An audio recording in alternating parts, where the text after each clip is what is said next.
It's been almost a month since a tornado ripped through Amory, hitting people where they live and where they work. Several businesses were damaged or destroyed, putting a dent in the city's economy. But business owners, like homeowners, are determined to rebuild.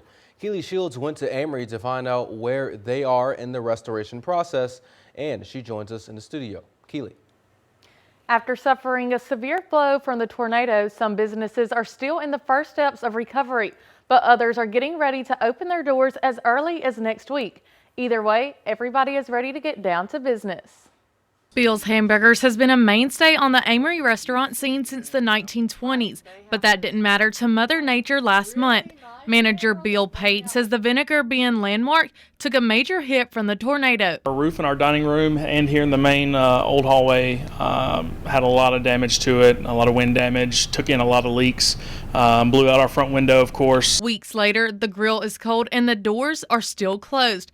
Pate says his staff and customers are hungry for the cafe's reopening. Every day that I come down here to either check on the building and see the progress of what the repairs, I have 10 to 15 people stop and ask if we're open. So it's not only us that are hurting, but obviously we have customers that eat with us every day. So those people have not been able to eat with us since March 24th. Don Ferguson is an appraiser and glass installer. He's been working closely with many of the damaged businesses. He says getting back to business as usual is going to take some time. The cleanup process is big around here because there's so much damage.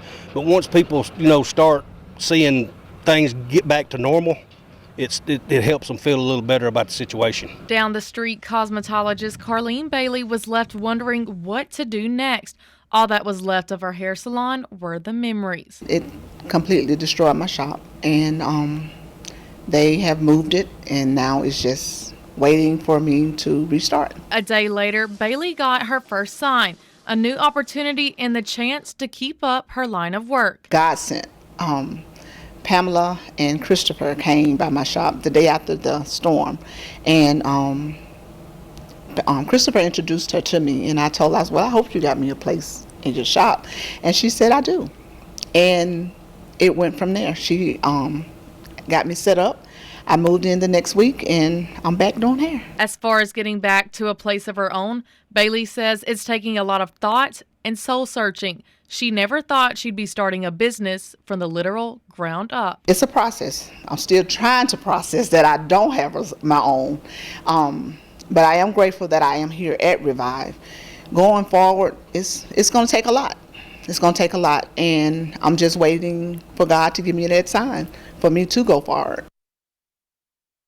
And good news for the lunch crowd. Bill's Hamburgers is one of the businesses expected to reopen by next week.